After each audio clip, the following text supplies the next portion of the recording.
Hello दोस्तों, कैसे हैं आप लोग। उम्मीद करते सभी अच्छे होंगे। तो आज हम लोग चौथे अध्याय को डिटेल से पढ़ा जाएगा। इससे पहले हम लोग 3 अध्याय ऑलरेडी पढ़ चुके हैं लोग। तीनों का मैं वीडियो जो प्ले लिस्ट बनाकर अपलोड कर चुका हूं। आप सभी जाइएगा NCERT 9th क्लास 9th भूगोल करके प्ले लिस्ट बना हुआ, वहाँ से जाकर सारे वीडियो को देख सकते हैं। ये जो सेशन चल रहा है ये हर क्लास के लिए इंपॉर्टेंट है, चाहे वो 1 से 12 वाले हो या जो आपका GS में 8 नंबर का जो भूगोल आने वाला है उसके लिए भी बहुत महत्वपूर्ण सेशन है। आज हम लोग इस सेशन में चौथे अध्याय को डिटेल से पढ़ा जाएगा और लास्ट में हमेशा की तरह MCQ चैप्टर का भी और अपना पर्सनल MCQ भी उसको भी डील किया जाएगा, ताकि चीज़ें समझ आ सके कि हम लोग कितना इसको समझे। ठीक है, तो शुरू करते हैं इस चैप्टर को। चैप्टर का नाम है जलवायु। जलवायु सबसे पहले समझते हैं कि जलवायु का मतलब क्या होता है। ठीक है, 2 वर्ड आएगा, जलवायु और मौसम। दोनों में बेसिक अंतर यही होता है कि मौसम का मतलब होता है कि कभी भी चेंज हो जाएगा। जैसे कि सुबह में मान के चलिए कि थोड़ी मौसम जो है थोड़ा ठंडा है, दोपहर के समय में बहुत गर्मी पड़ने लगेगा, शाम आते आते थोड़ी सी और कम हो गई, रात में दिन की अपेक्षा थोड़ा सा कम हो गया। चाहे मान के चलिए अचानक से धूप है और अचानक से बादल आ गया तो मौसम बदल गया। तो मौसम जो है ना वो कभी भी चेंज हो सकता है। आप लोग गाना भी सुने होंगे कि मौसम की तरह बदलना जाओगे। क्यों कहा जाता है? कभी आप सुने हैं कि जलवायु की तरह बदल नहीं जाओगे? जलवायु चेंज नहीं होता है। जलवायु जो होता है ना बहुत सालों में कंटिन्यू वैसे चलते आ रहा है, वो चेंज नहीं होता है। जैसे कि सिंपल समझिए, जून जुलाई के समय में आप सभी को पता है कि गर्मी बहुत भयानक पड़ता है। कभी आपने ऐसा सुना है कि जून जुलाई के समय में ठंडा इतना ज़्यादा पड़ने लगे कि आपको स्वेटर का यूज करना पड़ जाए या आपको रज़ाई वगैरह तोशक का यूज करना पड़ जाए? ऐसा कभी आपने सुना है? कभी भी नहीं है। ठीक है, ऐसा कभी भी नहीं हुआ है। अमूमन तो मान के चलिए आप अपने लाइफ में 20 साल 30 साल 25 साल या अपने गार्जियन के लाइफ में है ना, उनसे भी पूछेंगे तो ऐसा कभी भी नहीं हुआ। साइंटिस्ट भी, वैज्ञानिक भी 30 सालों का, कम से कम 30 सालों मतलब उससे ज़्यादा का होना चाहिए, कम से कम 30 सालों का जो ऋतु परिवर्तन है, ऋतु परिवर्तन मतलब कब बरसात आएगा, कब जाड़ा आएगा, कब गर्मी होगा, इससे अनुमान लगा के किसी भी एरिया का जलवायु के बारे में बताते हैं। जैसे जहाँ ज़्यादा गर्मी होगा, यानी 12 महीने में ज़्यादा मंथ में गर्मी ज़्यादा होता मतलब पाया जाता होगा, उस एरिया को कहा जाएगा कि यहाँ पर उष्ण कटिबंध वाले जलवायु पाए जाते हैं। और मान के चलिए जहाँ पर ठंडी ज़्यादा पाया जाता होगा वहाँ पर कहा जाएगा कि शीत कटिबंध जलवायु यहाँ पर पाई जाती है कि नहीं? वो कैसे डिसाइड किया गया कि 12 महीने में कौन सा मौसम जो है, कौन सी ऋतु यहाँ पर ज़्यादा देखने के लिए मिल रही है। जहाँ बारिश ज़्यादा होती होंगी, बारिश ज़्यादा कैसे, मतलब ये नहीं कि एक दिन खूब बारिश हो गया और पूरे साल बारिश नहीं हुआ, ऐसा नहीं। मतलब कि 12 महीने में ज़्यादातर बारिश से जो है इस एरिया में अगर हो रहे हैं, मतलब 365 दिनों में मोस्टली दिनों में जो है बारिश ज़्यादा हो रहा है, तो कहा जाएगा कि इस एरिया की जो जलवायु है मानसूनी जलवायु है, मानसूनी जलवायु। ठीक है, और अगर मान के चलिए गर्मी और ठंडा दोनों मिक्स रूप में पड़ रहा है, यानी ठंडा भी ठीक ठाक है, गर्मी भी ठीक ठाक है, तब कहा जाएगा कि यहाँ की जो जलवायु है शीतोष्ण जलवायु, यानी शीत जोड़ उष्ण दोनों है। उष्ण मतलब गर्मी, शीत मतलब ठंडा। ठीक है, तो समझ आ गया मोटा मोटी चीज़ें। अब भारत की जलवायु कैसी है?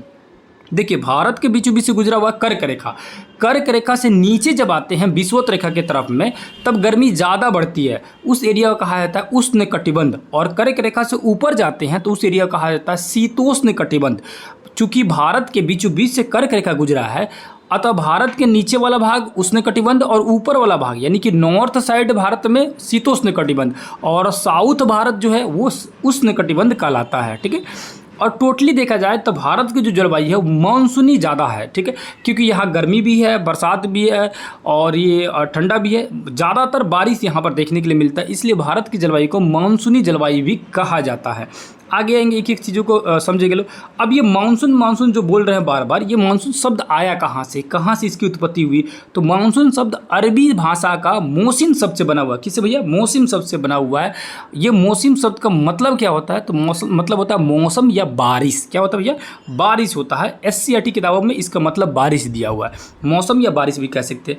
नीचे आएंगे, कह रहा है क्या कि जब राजस्थान के एरिया में 50 डिग्री सेंटीग्रेड जब गर्मी रहती है, 50 डिग्री है ना, ये सेल्सियस गर्मी रहती है, 50 डिग्री सेल्सियस गर्मी रहती है, और ये राजस्थान वाले एरिया में, तो उसी समय जम्मू कश्मीर में अगर जाइएगा सेम समय में सेम दिन में, तो जम्मू कश्मीर की एक जगह है पहलगाम। कौन सी जगह? पहलगाम। वहाँ पर मात्र 20 डिग्री सेल्सियस आपको तापमान देखने के लिए मिल सकता है। यानी कि राजस्थान में जब 50 डिग्री सेल्सियस है, तब जो है जम्मू कश्मीर में 20 डिग्री सेल्सियस ही तापमान देखने के लिए मिलता है।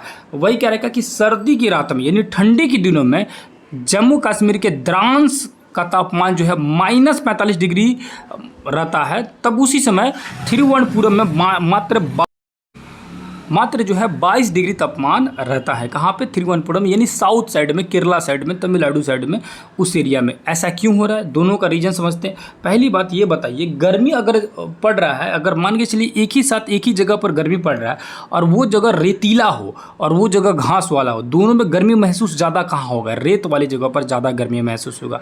कारण क्या हो कि बालू जो होता है ना, वो बहुत तेज़ी से गर्म होता है और उतना ही तेज़ी से ठंडा भी होता है। याद रखिएगा, बालू जितना तेज़ गर्म उतना तेज़ी से ठंडा भी होता है। ठीक है, घास वाले जो मैदान है वहाँ पर जो तापमान को थोड़ी सी बैलेंस बना के रखता है। तो घास वाले मैदान और बालू वाले दोनों में तो गर्मी लगेगा ही, लेकिन अपेक्षा किया जाए किसमें ज़्यादा लग रहा है तो वो बालू वाले एरिया में ज़्यादा लगेगा। ठीक है, और दूसरा कारण कि हम लोग जितना विषुवत रेखा से दूर भागेंगे उतना ज़्यादा ही हम लोग को ठंडा महसूस होगा। कारण क्या है कि विषुवत रेखा के पास में गर्मी ज़्यादा लगती है। ऐसा क्यों लगता है भैया विषुवत रेखा के आसपास में गर्मी ज़्यादा? अब इसका रीजन समझते हैं। मान के चलिए ये हो गया प्यारा सा अपना ग्लोब हो गया, बीचों बीच से गुजरे हुआ है विषुवत रेखा, उसके ऊपर है कर्क रेखा, नीचे है मकर रेखा। ये कौन सी रेखा? मकर रेखा। ये कौन सा हो गया? विषुवत रेखा। ये कर्क रेखा। सूरज जो होता है ना, ये इन्हीं 3 रेखाओं के बीच में घूमते रहता है। एक्चुअली में सूरज नहीं घूमता है, घूमता पृथ्वी है, लेकिन प्रतीत होता है कि सूरज घूम रहा है। ठीक है, अब यहाँ समझिए, ये मान के चलिए कि यहाँ लिख देते हैं 22 दिसंबर। ठीक है, यहाँ पर लिख देते हैं 21 मार्च 23 सितंबर। क्या भैया? 21 मार्च 23 सितंबर क्यों लिख रहे हैं बताऊँगा। ठीक है, 21 मार्च 23 सितंबर। यहाँ लिख देते हैं 22 जून। ठीक है ना, या 21 जून लिख देते हैं। ठीक है, अब यहाँ समझिए, सूरज क्या होता है कि दिसंबर के समय यहाँ पर रहता है। कहाँ पर रहेगा भैया? यहाँ पर रहेगा। अब यहाँ पर जब सूरज रहता है तो इसकी लाइट जो है यहाँ पर तो बहुत बढ़िया से मिलती है, गर्मी यहाँ पर पूरा भरपूर मिलता है। लेकिन अपना भारत जो है ना यहाँ पर है, प्यारा सा भारत अपना कहाँ है भैया? तो यहाँ पर अपना प्यारा सा भारत है जिसके बीचों बीच से कर्क रेखा गुजरा हुआ है। तो सूरज की रोशनी जब दिसंबर के समय यहाँ पर तिरछी पड़ती है, जिसके कारण क्या होता है? गर्मी कम लगता है, ठंडा ज़्यादा लगता है। तो दिसंबर के समय में गर्मी लगता है कि ठंड लगता है? ठंड लगता है। दिसंबर से 3 महीना आगे जोड़िए, जनवरी, फरवरी, मार्च। जनवरी, फरवरी और मार्च। मार्च में कहाँ आ गया सूरज? मार्च में सूरज आ गया विषुवत रेखा के सामने आ गया। इससे क्या होगा कि विषुवत रेखा पर ज़्यादा गर्मी पड़ने लगा और वही जो है भारत में भी हल्का हल्का गर्मी जो है आने लगा। मार्च के समय में देखे होंगे थोड़ी थोड़ी गर्मी आपको महसूस होने लगती है। मार्च के बाद अप्रैल, मई, जून, यानी 3 महीने बाद जून के समय में सूरज कहाँ आ गया भैया? यहाँ पर आ गया सूरज।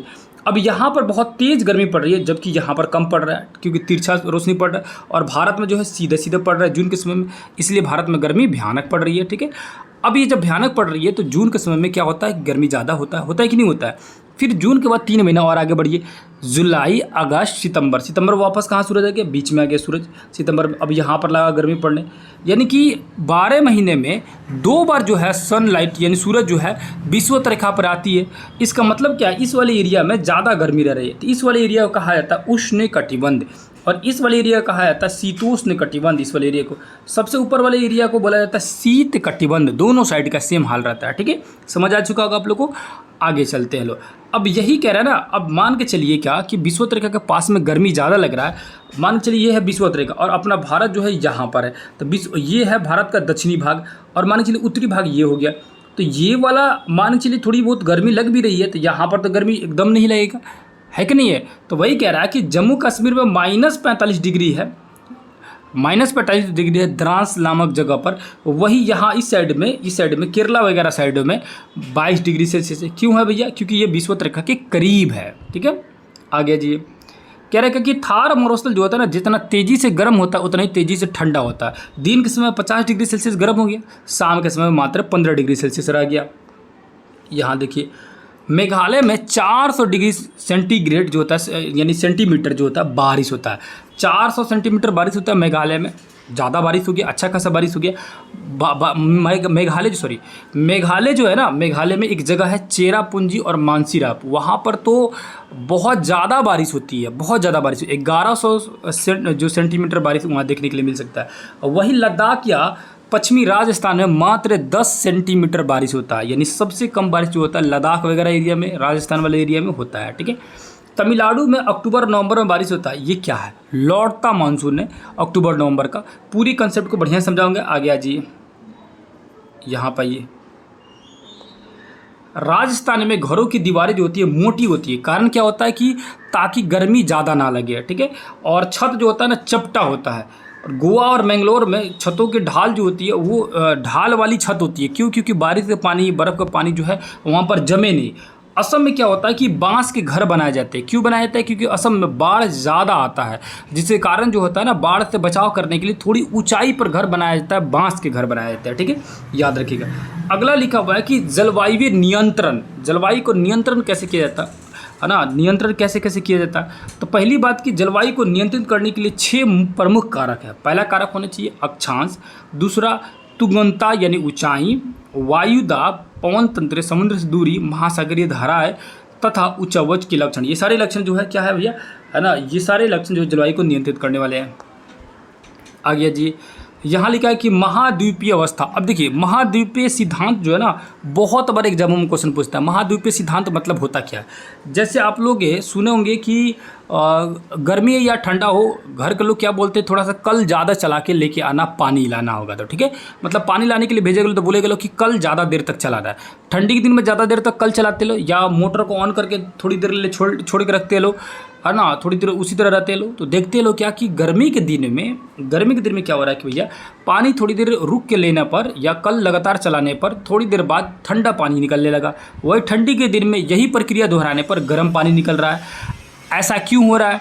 ऐसा इसलिए हो रहा है कि पानी का तापमान सेम टू सेम है, चाहे वो ठंडा हो या गर्मी में।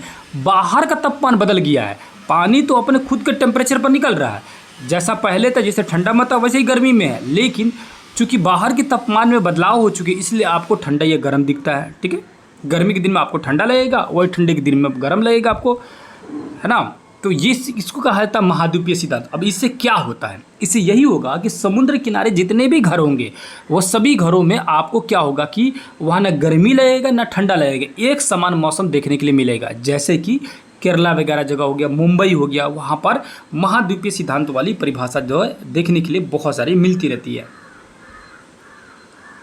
आगे चलिए, यहाँ लिखा है अक्षांश। अब अक्षांश रेखा तो आप सभी को पता होना चाहिए। अक्षांश रेखा यानी कि विषुवत रेखा के पैरेलल जो है नॉर्थ उत्तरी गोलार्ध में और साउथ साइड के दक्षिणी गोलार्ध में, यानी गोलार्ध में क्या होता है, ये गोले का आधा भाग क्या कहलाता है, गोलार्ध कहलाता है। ऊपर वाला भी ये गोलार्ध कहलाता है। गोले के आधे भाग को क्या बोलते हैं, गोलार्ध बोलते हैं। अब इस गोलार्ध में जो विषुवत रेखा के पैरेलल जो है, यानी इसके समानांतर जितनी भी लाइन खींची गई है, इसे कहते हैं अक्षांश रेखा। ऐसी रेखा जो है 179 है और टोटल अक्षांश जो है 181 है। ठीक है, याद रखिएगा, दोनों चीज़ों को बहुत डिटेल से एक्सप्लेन किया हूँ। अब कह रहा है कि कर्क रेखा या कर्क वृत्त भी बोल सकते हैं। वृत्त क्यों बोलते हैं, यहाँ समझिए। ये जो लाइन है, ये लाइन पीछे भी जाके ऐसे घूम के आया होगा, तो पूरा वृत्त हुआ कि नहीं हुआ, तो मान चलिए कि ये लाइन जो है पूरा ऐसे घूम के आया हुआ, फिर उसी तरह ये भी लाइन पूरा ऐसे घूम के आया हुआ, फिर उसके नीचे ये भी लाइन ऐसे घूम के आया हुआ। ये सब क्या, एक तरह से सर्कल है, वृत्त की तरह है। ठीक है, वृत्त की तरह है। तो कह रहा है कि कर्क वृत्त जो है उत्तर में स्थित शेष भाग उपोष्ण कटिबंधीय है, यानी कि अभी जस्ट मैंने बताया कर्क रेखा से ऊपर में उष्ण कटिबंध और नीचे में उपोष्ण कटिबंध, है ना, सॉरी, नीचे में उष्ण कटिबंध हो जाएगा और ऊपर में उपोष्ण हो जाएगा। क्यों? क्योंकि ये भारत जो है ना, भारत का नीचे साइड में क्या होगा, गर्मी ज़्यादा होगा, क्योंकि ये विषुवत रेखा करीब में है, तो उष्ण कटिबंध नीचे और ऊपर में क्या हो जाएगा, शीतोष्ण या उपोष्ण कटिबंध, शीतोष्ण या उपोष्ण कटिबंध।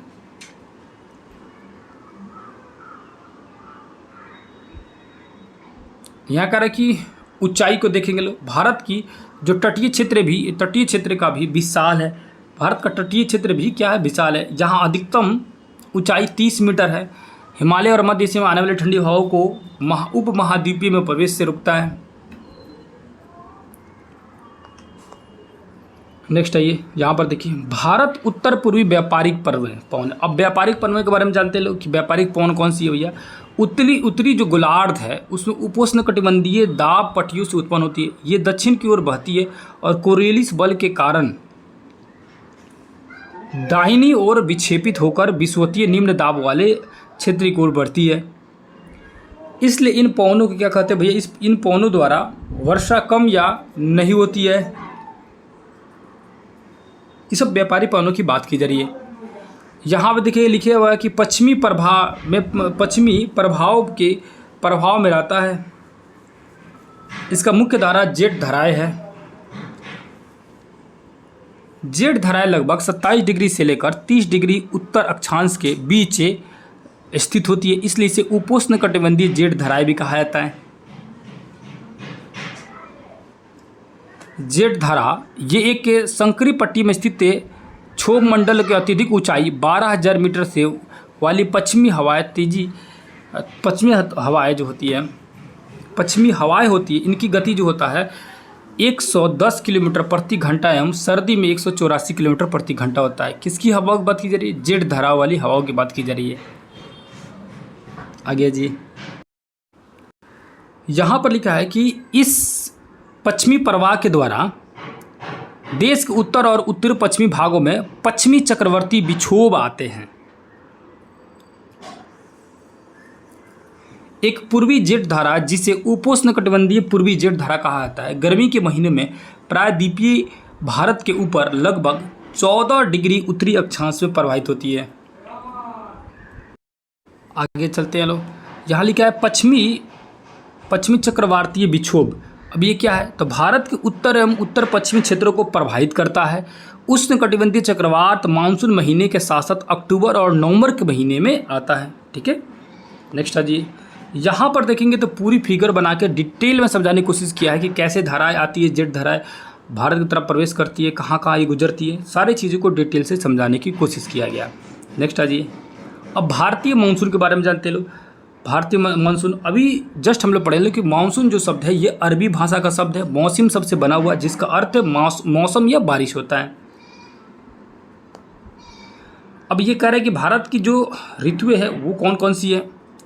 यहाँ आएंगे, लिखा हुआ है मानसून का प्रभाव उष्णकटिबंधीय क्षेत्रों में लगभग 20 डिग्री नॉर्थ यानी उत्तर एवं 20 डिग्री दक्षिण के बीच में होता है।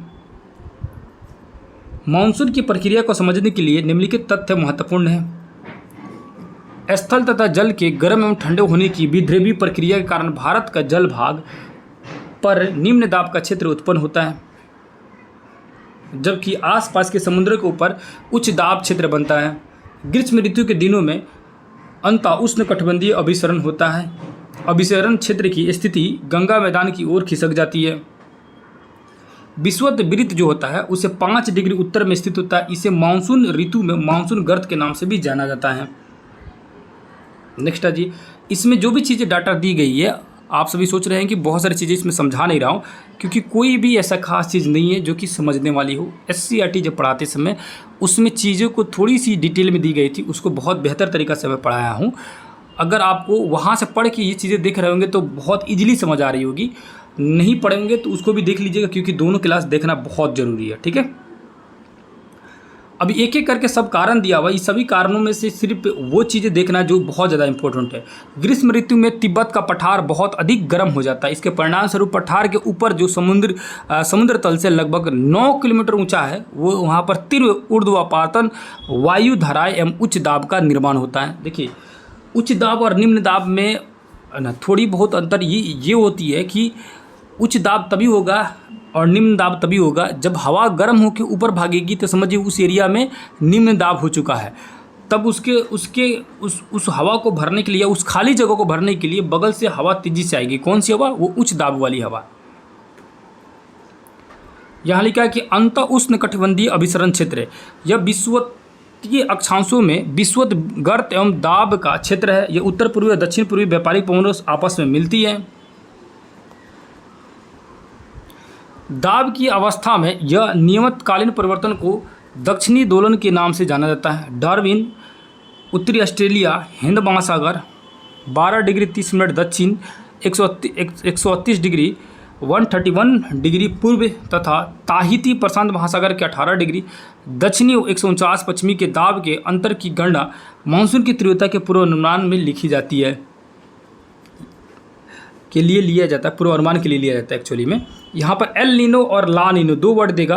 तो पहली बात याद रखिएगा कि ये जो है ना पेरू की जलधारा है। अब ठंडी की गर्म है, इसको समझने के लिए ध्यान दीजिएगा, यहाँ समझेगा आगे। अब एल नीनो और ला नीनो जो बता रहा था उसको समझते हैं लोग। एल नीनो और ला नीनो मतलब क्या होता है, देखिए ध्यान से। एल नीनो और ला नीनो दोनों में जो लिखने के क्रम अगर चाहेंगे तो एक को ऐसे एल नीनो लिख सकते हैं और ला को हिंदी में ला नीनो लिखेंगे। एल नीनो जब अंग्रेजी के शब्द है, इसका मतलब समझिए कि ये गर्म होगा। ठीक है, हॉट होगा, गर्म होगा। तो एल नीनो क्या है? एक गर्म जलधारा है, जो कि पेरू की गर्म जलधारा, याद रखिएगा। ला नीनो जो है ठंडी जलधारा है। ठीक है, अब ये कह रहा है कि ये जो होता है ना 2 से 5 वर्षों के अंतराल में कभी देखने के लिए मिलता है। आगे जी,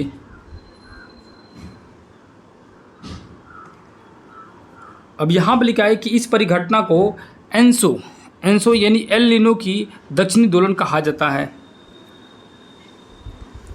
एल नीनो क्या भैया? तो एल नीनो एक क्या है, स्पेनी शब्द है जिसका अर्थ होता है छोटा सा बच्चा। क्या है? स्पेनी शब्द है जिसका अर्थ होता है छोटा सा बच्चा, है ना, जो कि बेबी क्राइस्ट को व्यक्त करता है, बेबी क्राइस्ट को व्यक्त करता है।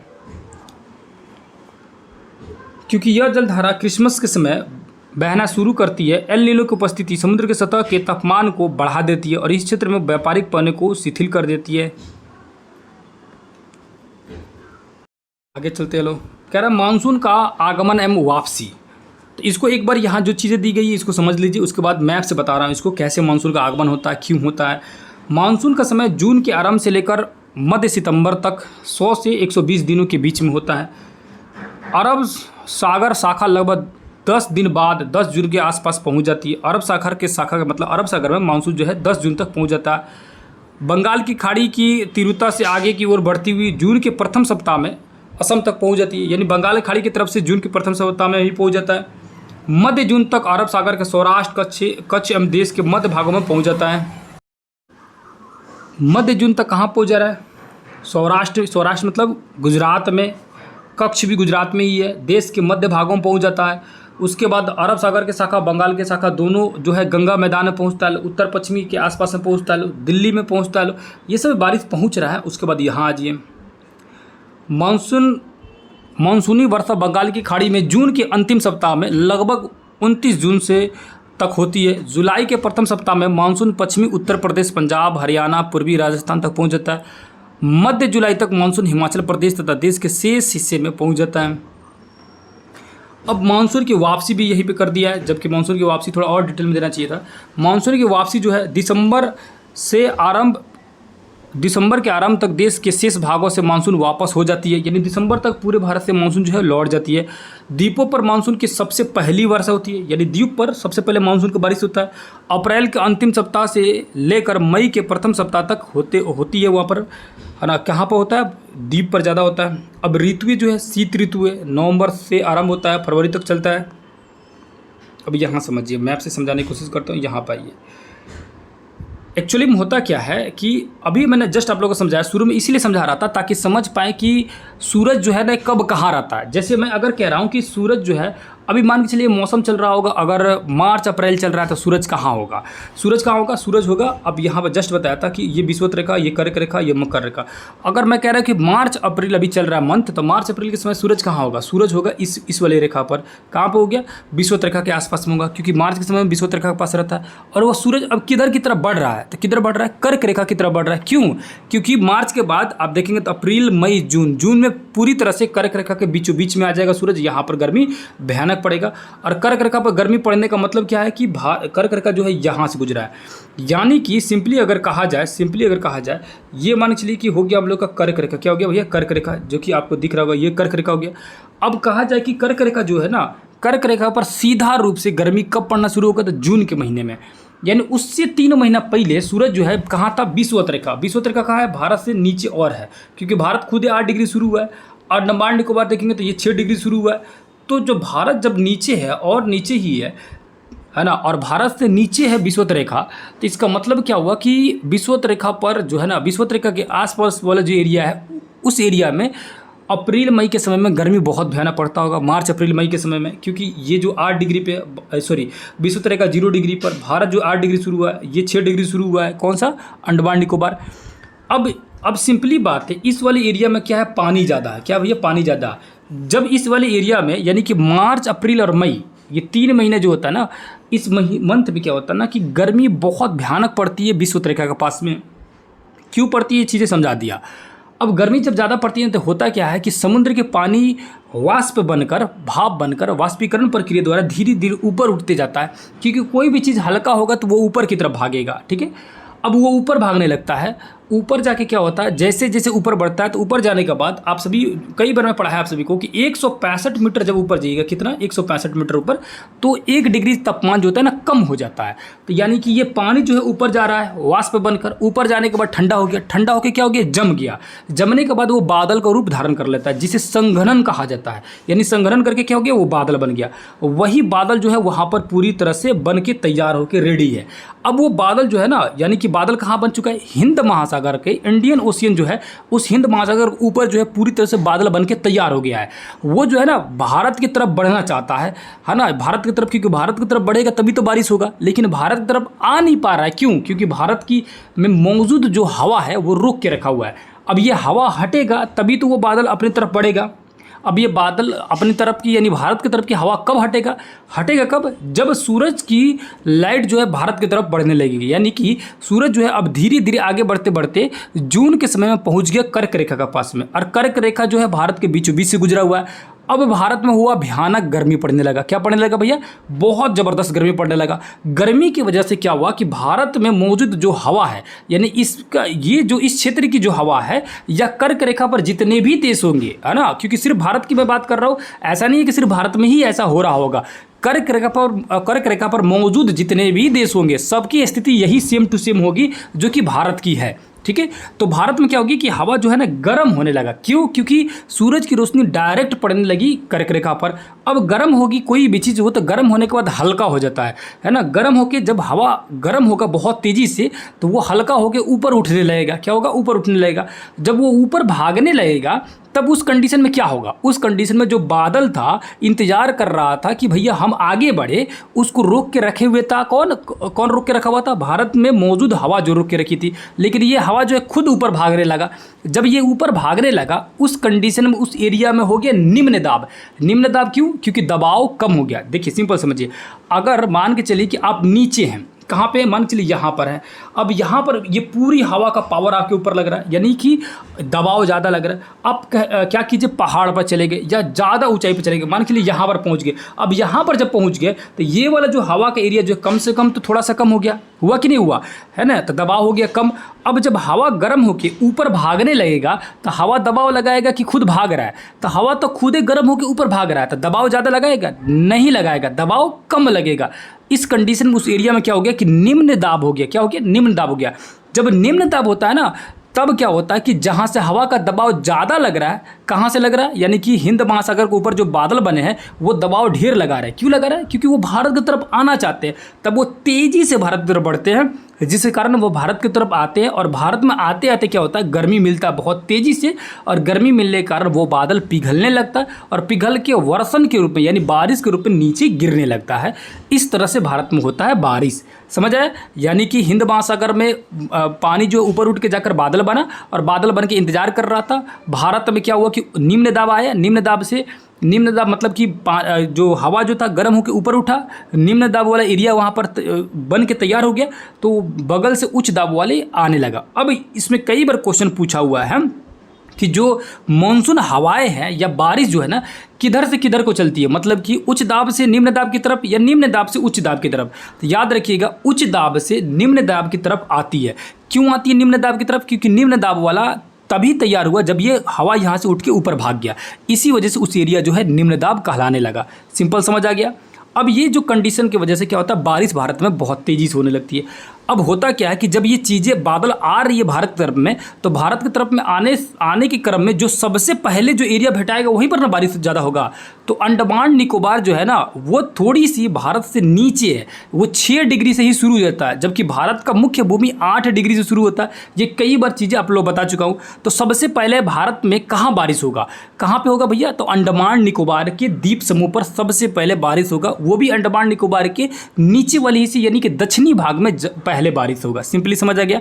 अगर कहे क्वेश्चन कि भारत के मुख्य भूमि पर सबसे पहले बारिश, टोटल भारत में कहेगा तो वो तो अंडमान निकोबार पे हो जाएगा, क्योंकि वो भी तो भारत का ही हिस्सा है। लेकिन कहे मुख्य भूमि, मुख्य भूमि मतलब क्या हुआ ना कि द्वीप को छोड़ देना है, यानी कि जो अंडमान निकोबार है और लक्षद्वीप इसको छोड़ दीजिए। बताइए कि भैया मुख्य भूमि पर सबसे पहले बारिश कहाँ होगी? तो मुख्य भूमि पर सबसे पहले बारिश जो होता है इन जगहों पर, यानी ये कौन सी जगह है? ये है केरल की जगह जो है मलाबार तट, वहाँ पर ज़्यादा बारिश होता है, सबसे पहले बारिश होता है ना, ज़्यादा नहीं, सबसे पहले बारिश होता है। ठीक है, याद रखिएगा सबसे पहले बारिश कहाँ होता है भारत के मुख्य भूमि की?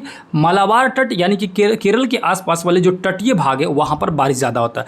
अब यहीं पर क्यों ज़्यादा होता है ना, तमिलनाडु में क्यों नहीं होता है? इसका कारण क्या है? आप सभी को मैं जब माउंटेन पढ़ा रहा था तो यहाँ बता रहा था, यहाँ पर है पश्चिमी घाट और इस साइड में कौन सी पूर्वी घाट है, कौन सी पूर्वी घाट, बीचों बीच में थी नीलगिरी की पहाड़ियाँ। कौन सी पहाड़ी? नीलगिरी की पहाड़ियाँ। उसके नीचे था कौन सी पहाड़ी? उसके नीचे था अन्नामलाई की पहाड़ियाँ।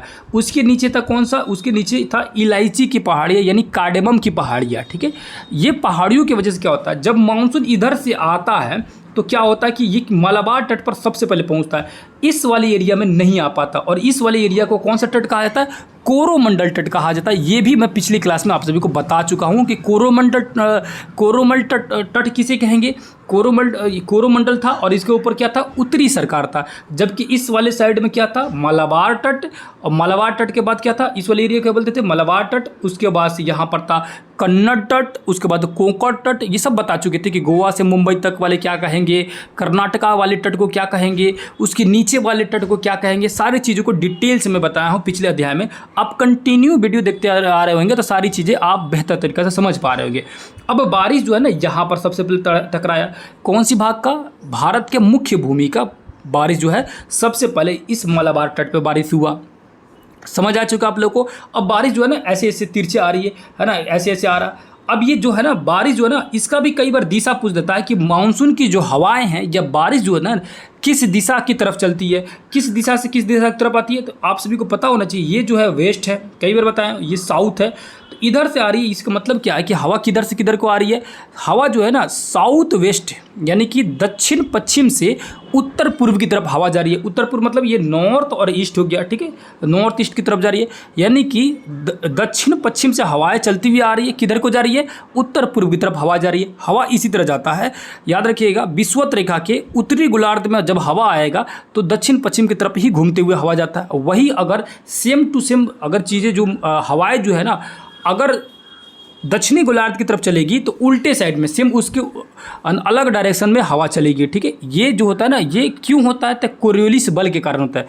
अब कोरियोलिस बल क्या है?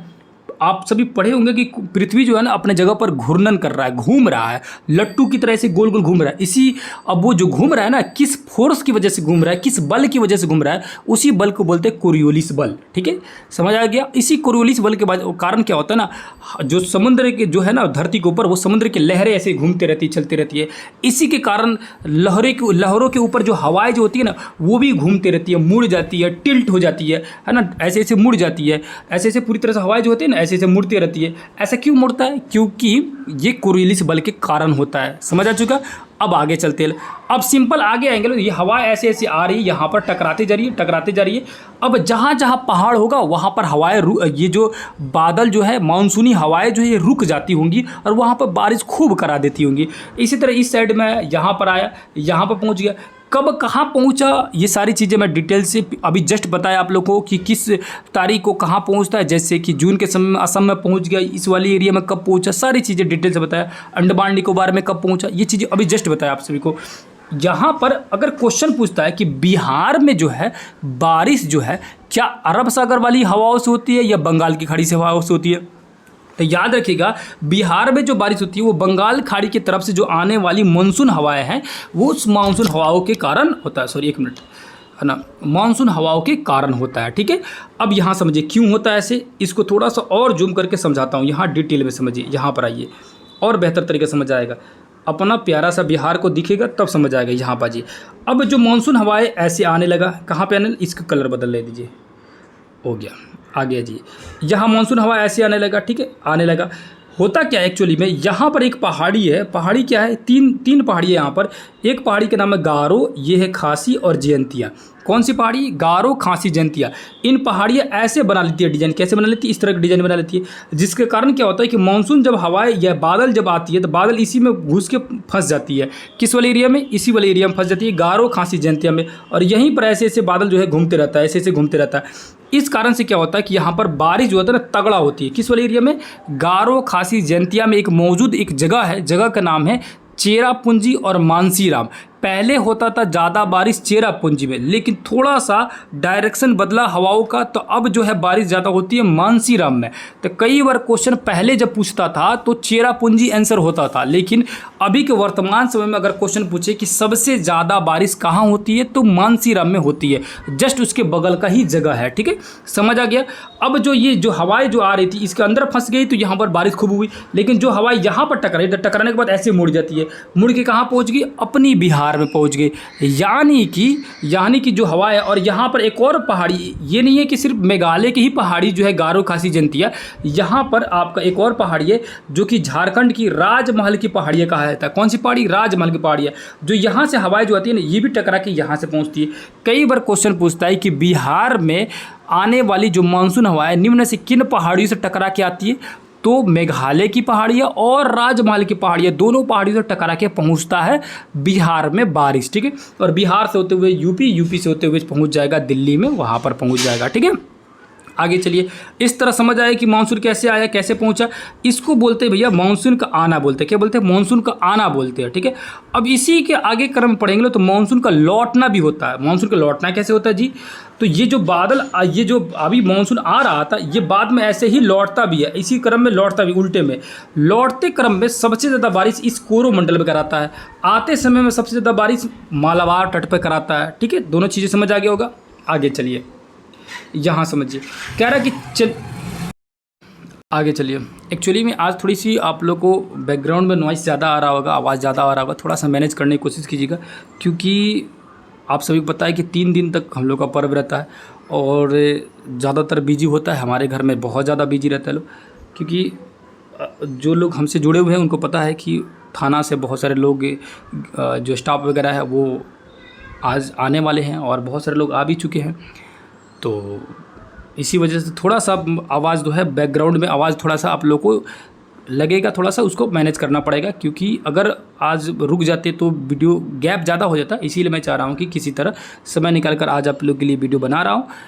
कल से, आज के बाद से तो फ्री हो जाऊँगा, क्योंकि आज तीसरा दिन है ना, 3 दिन तक हम लोग का पर्व रहता है और ये तीनों दिन काफ़ी बिजी रहता हूँ, और आज फ्री हो जाऊँगा। कल से आप लोग का जो है टोटल वीडियो जो है जीएस का, मैथ का, सारे वीडियो जो है कंटिन्यू आना शुरू हो जाएगा, और बेसिक हर चीज़ें को इम्पोर्टेंट जो चीज़ें उन पे ध्यान दिया जाएगा, और ज़्यादातर जीएस 40 नंबर का जो है उसमें मेन टारगेट किया जाएगा। साथ साथ में जिनका ज्योग्राफी और हिस्ट्री होगा उनको फ़ायदा हो जाएगा, उनको मतलब जिनका मेन सब्जेक्ट उनको भी बहुत ज़्यादा फ़ायदा हो जाएगा। ठीक है, तो थोड़ा सा अगर बैकग्राउंड में आवाज़ किसी भी तरह का आ रहा होगा मैनेज कीजिएगा, क्योंकि मुझे खुद भी डिस्टर्बिंग हो रही है थोड़ा सा वीडियो बनाने में, फिर भी बनाना तो पड़ेगा, ठीक नहीं है। आगे जी, यहाँ पर देखिए, यहाँ पर आते हैं लोग, तो यहाँ पर क्या लिखा हुआ है? यहाँ पर लिखा हुआ क्या कि यहाँ समझिए, यहाँ पर आइए, यहाँ पर लिखा हुआ कि चेन्नई का औसत तापमान 24 डिग्री सेल्सियस से 25 डिग्री सेल्सियस के बीच होता है, जबकि उत्तरी मैदान में 10 डिग्री सेल्सियस से 25 डिग्री सेल्सियस रहता है। अब चेन्नई के तापमान ज़्यादा है जबकि नॉर्थ साइड में तापमान कम है, ये तो चीज़ें मैं बता ही चुका। जो विषुवत रेखा के करीब है वहाँ तापमान ज़्यादा ही होगा, और जो विषुवत रेखा से दूर है वहाँ तापमान कम ही होगा। तो चूँकि उत्तरी मैदान जो है विषुवत रेखा से दूर है इसीलिए तापमान कम है, और चेन्नई वगैरह विषुवत रेखा से बहुत करीब में है इसीलिए तापमान ज़्यादा है। सिंपल ही बात है, ये चीज़ें तो कई बार बता दिया। आगे आइए, यहाँ कह रहा है कि उत्तर पूर्वी व्यापारिक पवनें जो होती है ना, ये प्रवाहित होती है, मतलब ऋतु इससे प्रभावित होती है, स्थल से समुद्र की ओर चलती है। अब इसमें जानने का क्या है, बस ये जानने वाला चीज़ है, उत्तर पूर्वी व्यापारिक पवनें स्थल से समुद्र की ओर चलती है। स्थल से किधर चलती है? समुद्र की ओर चलती है। दूसरा, तमिलनाडु के तट पर ये पवनें अगर आती है, क्योंकि वहाँ पर पवनें जो होते हैं ना समुद्र से स्थल की ओर चलती है, यानी तमिलनाडु के तट पर समुद्र से स्थल की ओर। और उत्तर पूर्वी व्यापारिक जो पवनें जो होती है ये जो चलती है स्थल से जो समुद्र की ओर चलती है। ठीक है, आगे आ जाइए। शीतकालीन वर्षा, जिसे स्थानीय तौर पर महावट कहा जाता है, कि कुल मात्रा कम होती है, लेकिन ये रबी फसलों के लिए बहुत महत्वपूर्ण होती है। जो ठंडी के दिनों में जो बारिश होती है उसे महावट कहा जाता है। ये खासकर रबी फसलों के लिए इम्पोर्टेंट हो जाता है। ठीक है, आ गया जी इस साइड में जी।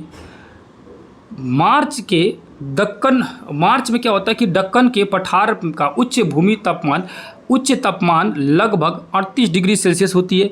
अप्रैल में मध्य प्रदेश एवं गुजरात का तापमान 42 डिग्री सेल्सियस होता है।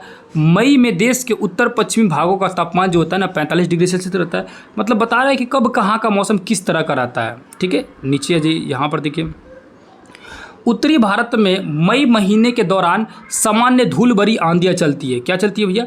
तो उत्तरी भारत में जो धूल भरी आंधी चलती है उसको हम लोग लू कहते हैं लोग, और उसी को पश्चिम बंगाल में क्या कहा जाता है? काल बैसाखी कहा जाता है। ठीक है, ग्रीष्म ऋतु के अंत में कर्नाटक और केरल में प्रायः पूर्व मानसून वर्षा होती है। इसके कारण आम जल्दी से पक जाते हैं, इसे आम्र वर्षा भी कहा जाता है। कहाँ पे भैया? तो कर्नाटक और केरल की बात कहा जा रहा है, वहाँ पे आम्र वर्षा होती है। नेक्स्ट आ जी, नीचे जी। ये मैप पूरी समझाया है कि कैसे बारिश जाता है और कैसे लौटता है, ये सारी चीज़ें को डिटेल में बताया है।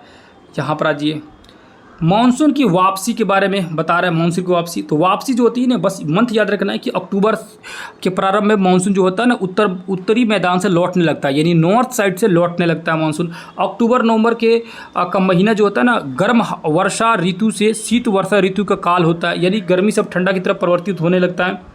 नीचे ये यहाँ पर लिखा है, इससे सामान्यतः कुंवार की उमस के नाम से भी जाना जाता है। मतलब जो कुंवार, कार्तिक, अगहन, पूस, माघ, जो ये हिंदी वाला जो मंथ होता है ना, वही मंथ कह रहा है कि कुंवार का उमस कहा जाता है। जब ये लौटता है तो कुंवार का उमस कहलाता है।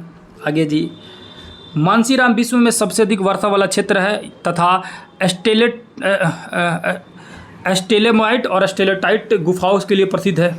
जहाँ जो दो वर्ड लिखा हुआ है स्टेलेटाइट और स्टेलेमाइट जो होता है, ये चीज़ कुछ एग्जाम में आया हुआ था, सेम टू सेम यही आया हुआ था। अब यहाँ पर क्वेश्चन पूछा था कि किन कारणों होता है, तो भूमिगत जल के कारण होता है, क्योंकि बारिश ज़्यादा होती है। अब ये क्या है, आप ध्यान से देखे होंगे तो एक मतलब कि क्या होता है ना कि पानी धीरे धीरे ज़मीन के अंदर गुफाओं में घुसने लगती है। घुसने क्रम में क्या होता है ना कि पानी के अंदर जो ज़मीन के अंदर क्या होता है ना कि ज़मीन के अंदर क्या होता है कि ज़मीन जो होता है ना, जो खारा होता है ज़मीन, यानी कि जो नमक वाला जो ज़मीन होता है, वो नमक घुल जाने के कारण क्या होता है, वहाँ पर कुछ कुछ ऐसी ऐसी आकृति बन जाती है ना। ये ज़मीन के अंदर क्या होता है, ऐसे ऐसे आकृति बन जाता है, ऐसे ऐसे आकृति बन जाता है। मतलब क्या होता है ना, कुछ ऐसे पिलर टाइप के नीचे दिखने लगता है। इसी को स्टेलेटाइट या स्टेलेमाइट कहा जाता है। स्टेलेटाइट जो ऊपर लटका हुआ रहता है उसको स्टेलेटाइट कहा जाता है। ठीक है, याद रखिएगा। ये किन कारणों से बनता है, तो ज़मीन के अंदर मौजूद जो मिट्टी होती है, मिट्टी में क्या होता है कि नमक की मात्रा होती है वो पिघल मतलब घुल जाता है बारिश अधिक होने के कारण। तो इस तरह की आकृतियाँ देखने के लिए मिलने लगती है। और ये क्वेश्चन पूछा हुआ था आपके एग्जामों में, पिछले एग्जामों में पूछा हुआ था। ठीक है, आ गया जी। यहाँ देखेंगे तो ये चीज़ें दिया है कि कहाँ बारिश ज़्यादा होती है, कम होती है। इस मैप से आप समझ सकते हैं कि बारिश ज़्यादा कहाँ हो रही है। जैसे यहाँ पर डार्क कलर में दिया है, ब्लू डार्क में बारिश ज़्यादा होती है। जैसे यहाँ देखेंगे बहुत ज़्यादा बारिश, यहाँ पर देखेंगे तो ये मलाबार तट हो गया और ये मेघालय वाला एरिया हो गया। ठीक है, यहाँ भी वही चीज़ दिखा हुआ है कि बारिश पूरे वर्ष का हिसाब लगाएंगे तो पूरे सालों भर में बारिश सबसे ज़्यादा कहाँ होती है, इन सभी एरिया में बारिश ज़्यादा होती है। 400 से अधिक होती है। 400 मतलब क्या, 400 सेंटीमीटर से अधिक होती है। अपना बिहार में लगभग 125 सेंटीमीटर होता है बारिश, याद रखिएगा। आगे जी, यहाँ लास्ट ये पेज दिया, इसको देख के क्वेश्चन आंसर लगाते हैं लोग। ठीक है, आ गया जी। यहाँ पर देखेंगे, गोदावरी, कृष्णा, कावेरी नदियों के सघन आबादी वाले डेल्टा प्रदेश में अक्सर चक्रवात आते हैं। क्या आते हैं भैया? चक्रवात आते रहते हैं। ठीक है, वर्षा का वितरण यहाँ पर दिया है कि पश्चिमी घाट के भागों में उत्तरी पूर्वी भारत में लगभग 400 सेंटीमीटर बारिश होती है। तो मैप से देखिए गया कि भाई सब वो पश्चिमी घाट ही था। पश्चिमी घाट कैसे था, इस वाले एरिया को तो ही पश्चिमी घाट कहते हैं। यहाँ पर बारिश ज़्यादा हो रहा था, 400 सेंटीमीटर बारिश हो रहा था। और साथ ही साथ वहाँ पर अरुणाचल प्रदेश मेघालय वाले एरिया में भी बारिश ज़्यादा हो रहा था। ठीक है, जबकि राजस्थान वगैरह एरिया में बारिश बहुत ही कम हो रहा था। ठीक है, ये चीज़ें तो मैप में ही दिख गया है। यहाँ ये क्वेश्चन आंसर को देखते हैं। पहला क्वेश्चन देखते हैं, लिखा हुआ है यहाँ पर, नीचे दिए गए स्थानों में किस स्थान पर विश्व में सबसे अधिक वर्षा होती है? तो मानसीराम है कि नहीं है? चेरापूंजी अभी नहीं होगा, याद रखिएगा। जानबूझ के दोनों दिया है, चेरापूंजी पहले था, अब मानसीराम जगह हो गया। ठीक है, अगला लिखा हुआ 2 नंबर क्वेश्चन की ग्रीष्म ऋतु में उत्तरी मैदान में बहने वाली पवन को निम्नलिखित में से क्या कहा जाता है? तो उत्तर साइड में यानी नॉर्थ भारत में जो हवा जो चलती है उसको लू कहा जाता है। वही अगर देता पश्चिमी बंगाल में तो उसको काल बैसाखी कहा जाता है। ठीक है, कर्नाटका में कहा जाता, अगर कहता तो केरला कर्नाटक में तो आम्र वर्षा कहा जाता है। ठीक है, सारी चीज़ों को याद रखिएगा। थर्ड नंबर लिखा हुआ है, निम्नलिखित में से कौन सा कारण भारत में उत्तर पश्चिम भाग में शीत ऋतु में होने वाले वर्षा के लिए उत्तरदायी है? तो जो शीत ऋतु यानी ठंडे के दिन में जो बारिश होती है वो होती है पश्चिमी विक्षोभ के कारण होती है। क्या, किन कारणों से? पश्चिमी विक्षोभ है ना, वेस्टर्न डिस्टर्बेंस के कारण जो होती है ना, वो पश्चिमी विक्षोभ के कारण बारिश होती है। देखिए, भारत में 3 तरह से बारिश होती है। एक तो आने वाले मानसून से 80% बारिश होता है, यानी कि जो बारिश होता है ना, मैक्सिमम बारिश होता है, 80% बारिश जो होता है वो होता है कि भारत में जो आने वाली मानसून होती है उससे होती है। और लगभग 17% जो बारिश होता है ना, 17% जो बारिश होता है, 17% बारिश ये होता है किन कारणों से? ये होता है लौटते मानसून के कारण बारिश होता है। याद रखिएगा, आने वाले बारिश जो मानसून होती है उसमें सबसे पहले बारिश होती है कहाँ पर? मलाबार तट में, और सबसे पहले भी और ज़्यादा भी बारिश होती है। सबसे अधिक अगर कहा जाए तो वो मानसीरा में पहुंच जाएगा। ठीक है, और लौटते मानसून से बारिश ज़्यादा कहाँ होती है? वो कोरोमंडल में होती है जो कि तमिलनाडु में है, और मलाबार तट जो है ये केरला में है। ठीक है, याद रहे, मतलब केरला और कर्नाटका का थोड़ा बहुत भाग आ जाता है। ठीक है, जो पश्चिमी घाट के तरफ में पड़ता है। ये चीज़ें समझा चुका हूँ आप सभी को। 3% जो बारिश बच गया, यानी 80% तो आने वाले मानसून, 17% यानी 17% जो है ये तो लौटते मानसून हो गया। बाकी 3% जो बारिश होता है वो किन के कारणों से होता है? तो वो होता है पश्चिमी विक्षोभ से, पश्चिमी विक्षोभ के कारण होता है। ये पश्चिमी विक्षोभ क्या है? तो एक्चुअली में होता क्या है कि भूमध्य सागर में क्या होती है कि वहाँ पर वैसी सेम वही कंडीशन जो बादल जो होता है ना ऊपर जाके उठ के ऐसे जमा रहता है। जब उसके बगल से यानी अटलांटिक महासागरों से या गल्फ स्ट्रीम की तरफ से जब हवाएं तेजी से आती है, गर्म हवाएं, तो अपने साथ में गल्फ स्ट्रीम है किधर? तो वो है आपका नॉर्थ साइड में, ये पश्चिम साइड में, वेस्ट साइड में है, जो अमेरिका के साइड में है। ठीक है, तो वहाँ से जब जो हवाएं तेजी से बढ़ते आती है, गर्म हवाएं, तो अपने साथ जो भूमध्य सागर में मौजूद बादलों को अपने साथ खींच ले चली आती है, और खींचते हुए लेके आती है। तो भारत की तरफ जब आती है तो आप सभी को पिछले क्लास में या माउंटेन वाले जब टॉपिक पढ़ा रहा था माउंटेन में, तो उसमें बताया था पाकिस्तान और अफगानिस्तान के बीच में एक पहाड़ी है जिसका नाम है हिंदुकुश पर्वत।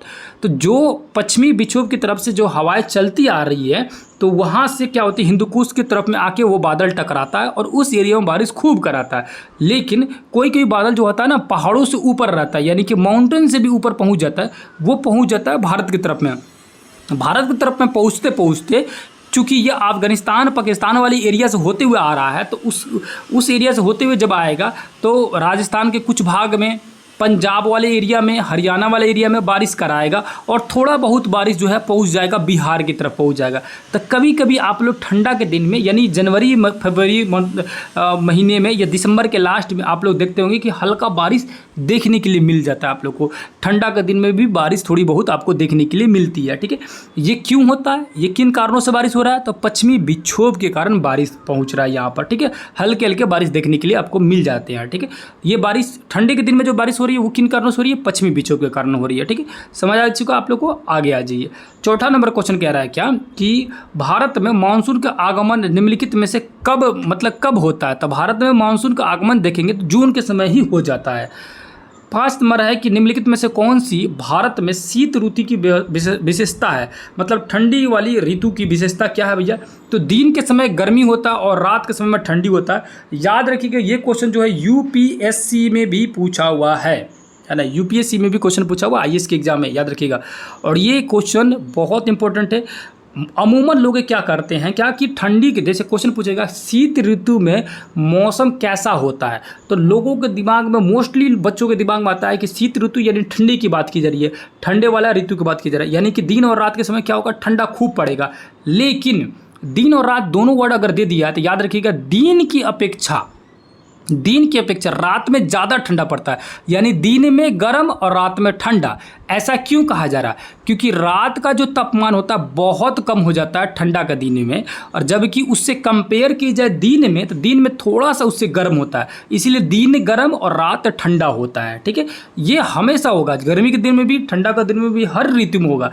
क्योंकि हर ऋतु में दिन में क्या होता है कि गर्मी ज़्यादा रहती है और रात में ठंडी उसकी अपेक्षा में कम होती है, मतलब ठंडी ज़्यादा बढ़ जाती है। ठीक है, गर्मी कम हो जाती है, इसीलिए हमेशा आंसर लगेगा कि दिन गर्म और रात ठंडा होता है। ठीक है, यहाँ जैसे ये ठंडा दिन ठंडा रात ऐसे अब कभी भी नहीं लगाना है। ठीक है, क्योंकि गलत हो जाएगा। आगे चलिए, अब अपना पर्सनल एमसीक्यू को देख लेते हैं लोग। आ जाइए यहाँ पर, आ जाइए। ये रहा पहला क्वेश्चन, इसमें देखते हैं लोग चैप्टर नंबर 4 जो पढ़ रहे थे लोग, जलवायु। पहला क्वेश्चन क्या लिखा है? जाड़े में तमिलनाडु के तटीय भागों में वर्षा का क्या कारण है? तो जो तमिलनाडु क्षेत्र में जो बारिश का कारण है वो लौटता मानसून है, या उसी को कहा जाएगा उत्तर पूर्वी मानसून। अभी जस्ट आप लोग बताया कि भारत में जो मानसून आता है वो दक्षिण पश्चिम की तरफ से आता है और लौटता है तो उत्तर पूर्व की तरफ से लौटता है। अगला क्वेश्चन लिखा हुआ है कि दक्षिण भारत के संदर्भ में कौन सा तथ्य गलत है? सही नहीं पूछ रहा है, गलत पूछ रहा है। तो याद रखिएगा, दक्षिण भारत की बात कर रहा है तो कह रहा है कि यहाँ दैनिक तापांतर कम होता है, यानी कि दिन का तापमान जो होता है ना वो कम होता है, या वार्षिक तापांतर। तो दिन की तापमान का तो कम नहीं कहा जा सकता, दिन का तापमान तो सामान्य रहता है, वार्षिक तापांतर कम होता है। वार्षिक तापांतर मतलब क्या होता है? सालों भर में टेम्परेचर वहाँ ज़्यादा बदलता नहीं है। किन क्षेत्रों की बात की जा रही है? दक्षिण भारत की बात की जा रही है, साउथ इंडिया में, वहाँ तापमान में अंतर ज़्यादा दिखने की। देखिए, इसको तोड़ के पढ़िए बढ़िया से। वार्षिक तापांतर कम होता है, यानी कि सालों भर ताप में अंतर कम देखने के लिए मिलता है। ये बिल्कुल सही है भैया, है ना कि गलत है? बताइए। वर्ष भर में तापांतर जो होता है ना कम होता है या ज़्यादा होता है? तो तापमान में अंतर जो होता है ना कम देखने के लिए मिलता है, ये सही है कथन। ठीक है, क्योंकि वहाँ तापमान में ज़्यादा अंतर देखने के लिए नहीं मिलता। क्यों? क्योंकि वहाँ मौसम एक समान रहता है। दूसरा क्या लिखा हुआ है? तीसरा कि तापांतर जो होता है ना वर्ष भर अधिक रहता है। ये तापांतर वर्ष भर क्या होता है भैया? सालों भर वहाँ पर ज़्यादा रहता है। नहीं, ज़्यादा नहीं रहता, सामान्य रहता है। दक्षिण भारत में कह रहा है तो वहाँ पर नहीं, दक्षिण भारत में ज़्यादा हो जाएगा। नहीं, ये भी सही है, ये सही है, दक्षिण भारत में ज़्यादा हो जाएगा। अगर तटीय क्षेत्र का आता है ना, तटीय क्षेत्र समुद्री वाले क्षेत्र है, तो वहाँ पर समुद्री वाले क्षेत्रों में क्या होता है ना कि सामान्य तापमान रहता है। क्या रहता है? ये तटीय क्षेत्र नहीं है, ध्यान दीजिएगा। यहाँ पर मैं तटीय क्षेत्र ही देखकर मैं बता रहा हूँ आप सभी को, है ना, क्योंकि मेरे दिमाग में तटीय क्षेत्र आ रहा है। ये दक्षिण भारत कह रहा है, तो दक्षिण भारत में हमेशा याद रखिएगा तापमान ज़्यादा रहेगा उत्तर भारत की अपेक्षा। कभी भी उत्तर भारत की अपेक्षा हमेशा ज़्यादा रहेगा। क्यों? क्योंकि दक्षिण भारत विषुवत रेखा के नज़दीक है, अभी जस्ट बताया। ठीक है, उसके बाद लिखा है कि विषम जलवायु पाई जाती है। विषम जलवायु, यहाँ पर विषम जलवायु मतलब अलग अलग जलवायु नहीं पाई जाती है। तो डी नंबर जो ऑप्शन है ना, ये बिल्कुल लग रहा है गलत है। विषम जलवायु नहीं पाया जाता है, विषम जलवायु नहीं है। वहाँ पर भिन्न भिन्न प्रकार की जलवायु थोड़ी पड़ती है, भयानक गर्मी भयानक ठंडा ऐसे थोड़ी पड़ता है। लगभग सामान्य जलवायु पाई जाती है। ठीक है, गर्मी ज़्यादा पड़ती है, ऐसा नहीं है कि ठंडा वहाँ पर ज़्यादा पड़ता है, ऐसे नहीं होता। विषम जलवायु नहीं होगा, ऑप्शन नंबर डी होगा आंसर, यहाँ पर ज़्यादा करेक्ट लग रहा है। ठीक है, अगला क्वेश्चन है जी, यहाँ पर देखिए, जब सूर्य कर्क रेखा पर सीधा चमकता है तो उसका प्रभाव होता है। तो उसका प्रभाव क्या होता है? जब सूर्य जो होता है ना कर्क रेखा पर जब सीधा पड़ेगा तो उसका प्रभाव क्या पड़ेगा? तो जाहिर सी बात है, कर्क रेखा भारत के बीचों बीच से गुजरा हुआ है, तो उस कंडीशन में क्या होगा कि उत्तर पश्चिम में उच्च दाब वायु दाब रहता है। नहीं, उच्च वायु दाब नहीं होगा। उत्तर पश्चिम भारत में क्या होगा? निम्न वायु दाब मतलब बनना शुरू हो जाएगा। जब सूरज की रोशनी कर्क रेखा पर ज़्यादा पड़ेगी, और कर्क रेखा भारत के बीचों बीच से गुजरी हुई है, इसका मतलब है कि भारत के बीचों बीच में सूरज की रोशनी खूब पड़ रही है। उस कंडीशन में वहाँ पर क्या हो जाएगा? निम्न दाब पैदा होगा। निम्न दाब क्यों होगा ये तो अब समझ चुके होंगे। गर्मी ज़्यादा बढ़ेगी तो हवा गर्म होकर ऊपर भागेगा, तो वहाँ पर निम्न दाब हो जाएगा। विश्व में सबसे अधिक बारिश कहाँ होती है? तो मानसीरम में होती है। मई महीने में पश्चिम बंगाल में चलने वाली धूल भरी आंधी, तो पश्चिम बंगाल वर्ड आ गया, याद रखिए। जब पश्चिम बंगाल आ गया तो काल बैसाखी। सिर्फ क्या था उत्तर भारत में? तो लू हो जाता। दक्षिण, अगला क्या लिखा? भारत के दक्षिण पश्चिम मानसून का आगमन कब होता है? तो दक्षिण पश्चिम का मानसून का आगमन अभी जस्ट किताबों में पढ़ी कि जून के समय था, 1 जून से। अगला लिखा है कि जाड़े में सबसे ज़्यादा ठंडा कहाँ पड़ता है? तो जाड़े में अगर ठंडा देखा जाएगा सबसे ज़्यादा कहाँ पड़ रहा है, तो वो खिलन मार्ग जो है एक कश्मीर की जगह है। और ये जो क्वेश्चन लिखा हुआ है ना, ये SCERT बिहार बोर्ड से उठाया गया है, याद रखिएगा। NCERT में ये चीज़ें नहीं मेंशन था, है ना, और ये बिहार बोर्ड में बहुत डिटेल से दिया गया। तो खिलन मार्ग जो है ना, खिलन मार्ग, वहाँ पर क्या है भैया? ठंडा बहुत भयानक पड़ता है। आ गया जी, उत्तर पश्चिम भारत में शीतकालीन वर्षा का क्या कारण है? तो उत्तर पश्चिम भारत में शीतकालीन वर्षा का क्या कारण भैया? तो उत्तर पश्चिम भारत का रहा है, यानी कि नॉर्थ और वेस्ट वाले साथ कर रहा है। तो इसमें क्या किस कारण से होता है? तो पश्चिमी विक्षोभ के कारण होता है, जो कि 3% बारिश की कहानी अभी आप लोगों को बताया। 9 नंबर क्वेश्चन लिखा हुआ कि ग्रीष्म ऋतु का कौन स्थानीय तूफान है जो कहवा की खेती के लिए उपयोगी होता है? यानी कि कहवा की खेती के लिए जो बारिश होता है उसे हम लोग कहते हैं लोग आम्र वर्षा, जो कि केरल और कर्नाटक में होता है। कहवा के लिए, आम के फसलों को पकाने के लिए बहुत महत्वपूर्ण होता है। मानसीराम में वर्षा का औसत कितना होता है? तो मतलब औसतम बारिश वहाँ पर कितना होती है? याद रखिए 1100 एनसीईआरटी में दिया है, 1180 दिया हुआ है। यहाँ पर 1180 के आसपास मिलता जुलता यही मिल रहा था 1300, तो ये भी ऑप्शन सही हो जाएगा। एग्जैक्ट आंसर 1180 दिया हुआ है बिहार बोर्ड की किताबों में, ठीक है। अगला, शिलोंग में औसतम वर्षा, यानी कि शिलोंग में बारिश जो होती है 230 सेंटीमीटर होती है। भारत में वार्षिक वर्षा कहा जाए, भारत में अगर कहा जाए कि औसतम ऑन एवरेज बारिश कितना होती है, तो याद रखिएगा लगभग 125 सेंटीमीटर, यानी 120 सेंटीमीटर के आसपास हो सकता है। 120, ठीक है, 120-125 सेंटीमीटर। नेक्स्ट है, शरद ऋतु अथवा लौटते मानसून के समय भारत के किस क्षेत्र वायु दाब बढ़ने लगता है? किस क्षेत्र में वायु दाब बढ़ने लगता है? तो याद रखिएगा वो होता है कि उत्तर पश्चिम वाले क्षेत्र में वायु दाब बढ़ने लगता है, नॉर्थ और वेस्ट में। मैंगलोर में वर्षा का औसत कितना होता है? यानी मंगलौर जो है एरिया है उसमें बारिश जो होता है 300 सेंटीमीटर लगभग बारिश देखने के लिए मिलता है। नेक्स्ट है, चेरापूंजी और मानसीराम किस राज्य में स्थित है? ये मेघालय में है, और दोनों जगह के बारे में डिटेल से आप लोगों को बता दिया। अगला क्वेश्चन है, भारत में किस भाग में मानसून की पहुंच नहीं हो पाती है? यानी कि मानसून जो है बहुत कम पहुंचता है, वो है नॉर्थ और वेस्ट वाला एरिया, यानी कि राजस्थान वाला एरिया हो गया या लद्दाख वाला एरिया हो गया, यहाँ पर बारिश बहुत कम होता है ना। अगला क्वेश्चन, किस महीने में मानसून सारे देश में फैल जाती है? तो ये पूरे देश में अगर देखा जाएगा तो जुलाई के आसपास में, जुलाई मंथ में पूरे देश में बारिश जो है फैल जाता है। अगला लिखा हुआ है कि मानसून की अरब सागरीय शाखा के मार्ग में कौन पर्वत अवरोधक का काम करता है? यानी कि मानसून जो आती है अरब सागर की तरफ से आती है, तो उसके बीच में कौन सा एक अवरोधक के रूप में काम करता है? तो पश्चिमी घाट अवरोधक के रूप में काम करता है। अवरोधक मतलब रुकावट के रूप में काम करता है। नेक्स्ट है अगला क्वेश्चन, द्रांस में न्यूनतम तापमान कितना था? द्रांस वाले अभी जस्ट हम लोग देखे लो -45 डिग्री था द्रांस वाला क्षेत्र का तापमान, और उस समय केरला के थिरुवनंतपुरम यानी तमिलनाडु यानी साउथ वाले एरिया का थिरुवनंतपुरम में 22 डिग्री था, जस्ट अभी पढ़े आप लोग। उसके बाद जी अगला क्वेश्चन, ग्रीष्म ऋतु में भारत के उत्तरी मैदान में बहने वाली पवन को निम्नलिखित में से क्या कहा जाता है? तो अगर भारत पूरा कहा रहा है ना तो ब्लू कहा जाएगा, पश्चिम बंगाल रहता तो काल वैसाखी कहा जाता। मानसून शब्द का अरबी भाषा में क्या कहते हैं? मौसम कहते हैं। क्या बोलते हैं? मौसम बोलते हैं। निम्नलिखित प्रदेश में कौन सा आम्र वृष्टि होती है? यानी आम्र वर्षा कहाँ था बताइए? अभी जस्ट आप लोगों को बताया, केरल और कर्नाटक वगैरह एरिया में। ग्रीष्म ऋतु में असम और पश्चिम बंगाल में उत्तरी पश्चिमी तथा उत्तर पवनों द्वारा वर्षा होती, इसे निम्नलिखित में से क्या कहा जाता है? तो पश्चिम बंगाल में जो होता है उसको क्या कहेंगे भैया? तो काल वैसाखी कहेंगे।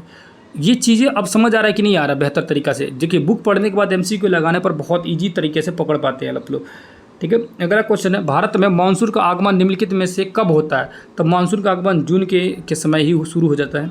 निम्नलिखित में से कौन सी भारत में शीत ऋतु की विशेषता है? शीत ऋतु की विशेषता क्या है भैया?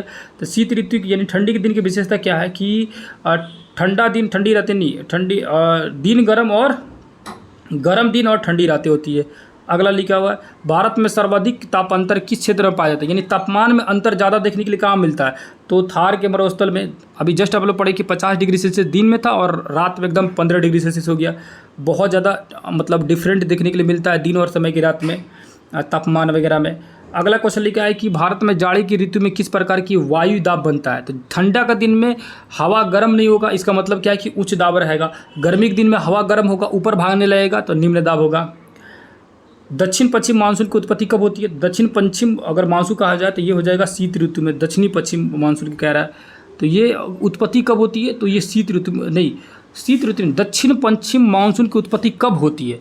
यानी कि जो दक्षिण और पश्चिम मानसून की उत्पत्ति जो है ये तो वर्षा ऋतु में होती है, बरसात के समय में ये होती है, ठीक है। जेट धाराएं वायुमंडल में किस स्तर पर चलती है? तो जेट धाराएं जो होती है ये चलती है किस मंडल में? तो याद रखिएगा समताप मंडल में चलती है। और ये किताब में दिया हुआ था, हालांकि शायद बताया कि उसको मिस कर गया। लगभग जो है 12 किलोमीटर के आसपास में चलती है, 12 किलोमीटर से ऊपर में चलती है हवाएं। तो ये लगभग चूँकि हम लोग पढ़े हैं लोग कि समताप मंडल क्षोभ मंडल 8 से 16 किलोमीटर के आसपास में पाया जाता है, यानी कहीं कहीं 8 किलोमीटर क्षोभ मंडल है, तो उससे ऊपर वाले मंडल को समताप मंडल कहा जा सकता है। तो वहाँ पर चलती है जेठ धाराएं, ये समताप मंडल में, ठीक है। जेठ धाराएं शीत ऋतु में कहाँ रहती है, तो ये हिमालय के दक्षिण साइड में रहती है शीत ऋतु में। मानसून विस्फोट के लिए कौन कौन सी जेठ धाराएं उत्तरदायी है, तो मानसून विस्फोट के लिए पूर्वी जेठ धाराएं जो है ना, ये सबसे ज़्यादा महत्वपूर्ण होती है। अगला क्वेश्चन देखेंगे, मानसून शब्द की किस भाषा का शब्द है, तो ये अरबी भाषा का शब्द है। भारत में भारत र छूट गया, ठीक है, याद रखिए। भारत में किस प्रकार की वर्षा हुआ करती है, तो भारत में जो होता है पर्वतीय और चक्रवर्तीय दोनों वर्षा देखने के लिए मिलता है, ठीक है। भारत में शीत ऋतु का समय कौन सा है, तो भारत में शीत ऋतु का जो समय है वो है मध्य नवंबर से मध्य मार्च का समय है।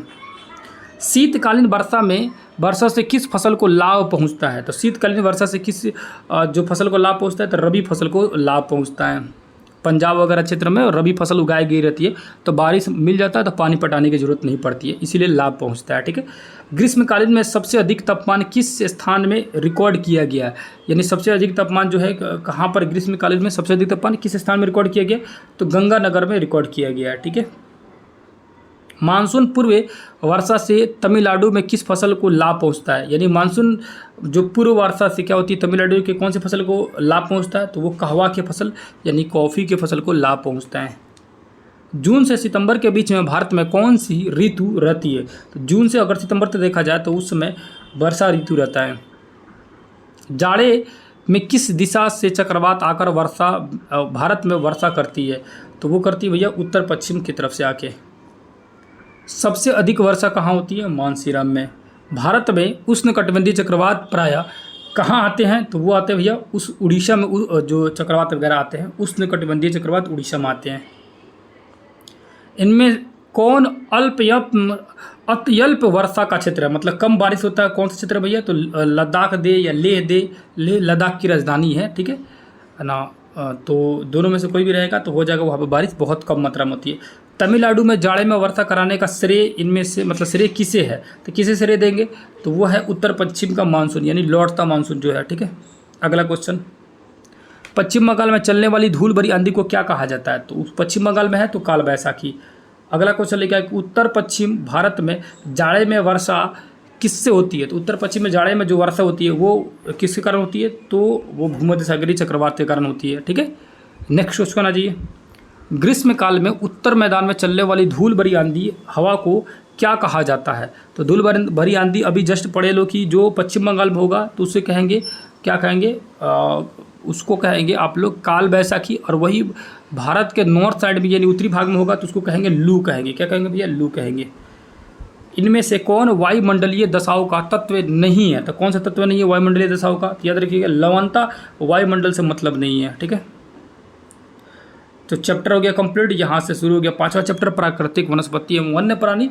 तो चैप्टर कैसा लगा और एमसीक्यू कैसा लगा, थोड़ी सी वीडियो में नॉइस जो है यानी कि बैकग्राउंड में थोड़ी सी आवाज़ आप लोगों को सुनने के लिए मिला होगा, आप लोग मैनेज कीजिएगा, क्योंकि आज जो है हम लोग का पर्व का लास्ट डे है और थोड़ी सी शोरगुल अगर सुनाई दे रहा होगा तो थोड़ा सा मैनेज करने की ज़रूरत है, क्योंकि है ना आप सभी को पता है कि है ना जो हमारे साथ कंटिन्यू जुड़े हुए वो सभी जानते हैं कि हम लोग जो है इस समय थोड़ा सा बिजी ज़्यादा हो जाता है, क्योंकि जो मेरे फादर के जो फ्रेंड वगैरह हैं वो थाना से जो है वो लोग सब पहुंचते हैं और काफ़ी ज़्यादा भीड़ रहती है, इसकी वजह से थोड़ी सी समस्या हो गई है। इसी वजह से क्लास भी थोड़ा सा आज जो है एक वीडियो जो आ रहा है पर डे, जैसे ही आज का जो दिन कंप्लीट होता है यानी मॉर्निंग से, कल मॉर्निंग से मैं कोशिश करूँगा 2 से 3 वीडियो लाऊं, जिसमें साइंस को भी पढ़ाऊँ, है ना, एक वीडियो में।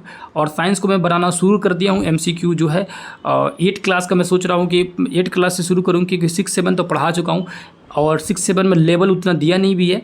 8 से शुरू कर रहा हूँ कि 8, 9, 10 जो है ये एमसीक्यू और चैप्टर वाइज एमसीक्यू कर लिया जाए, है ना। तो उसको मैं सोच रहा हूँ कि साइंस का भी शुरू कर दे रहा हूँ, है ना। तो साइंस को आप लोगों को पढ़ाना शुरू कर देता हूँ कल से, और उसके साथ करंट अफेयर भी शुरू कर दे रहा हूँ, मैथ का भी कुछ सेशन, और आप लोग का इतिहास भी कल से जो है कंटिन्यू हो जाएगा, ठीक है। कल से क्या हो जाएगा, कंटिन्यू हो जाएगा, इतिहास, भूगोल, साइंस, मैथ, करंट अफेयर, जैसे जैसे भी हो, जितना भी समय लगेगा वीडियो लाऊंगा, वीडियो को बनाऊंगा, ठीक है ना। तो थोड़ी सी परेशानी है, थोड़ा सा मैनेज करना पड़ता है, क्योंकि सिर्फ मैं ही यहाँ पर हूँ, ठीक है, एक्चुअली में मतलब अपने फैमिली के पास में, बाकी जो है अभी बाहर में है। तो इसी वजह से थोड़ा सा वर्क ज़्यादा पड़ जा रहा था, थोड़ा समय मेरे पास कम रह रहा था। बहुत सारे लोगों का कॉल आया मेरे पास, है ना, तो वो बात करने के लिए, किसी तरह का सजेशन लेने के लिए, तो मैं थोड़ा सा बिजी होने के कारण बहुत सारे लोगों को उतना समय दे भी नहीं पाया। कल से जो है मैं बहुत फ्री रहूँगा। मेरा मोबाइल नंबर आप सभी को पहले से पता है, 9905550148, ठीक है। और यहाँ इस नंबर पर आप लोग कॉल करके बात कर सकते हैं। आज रात 8 बजे के बाद, यानी कि आज रात 8 बजे के बाद, कल आज भी रात बहुत ज़रूरी होगा तो आज रात 8 बजे के बाद बात कर सकते हैं। बहुत सारे लोगों का व्हाट्सएप पे मैसेज आया था कि बात करनी है, बहुत परेशानी है।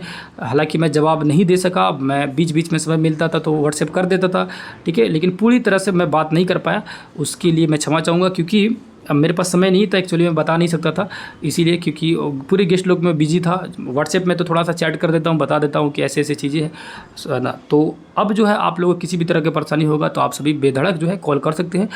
कॉल रिसीव करूँगा, बातें करूँगा, ठीक है। जो भी परेशानी होगी उसको समझाने की कोशिश किया जाएगा, ठीक है। उम्मीद कर रहा हूँ कि वीडियो आप लोगों को बेहतर लग रहा होगा। फिर किसी दूसरी क्लास में मिलेंगे, तब तक के लिए बहुत बहुत धन्यवाद। नमस्कार, अस्सलाम वालेकुम, जय हिंद, जय भारत।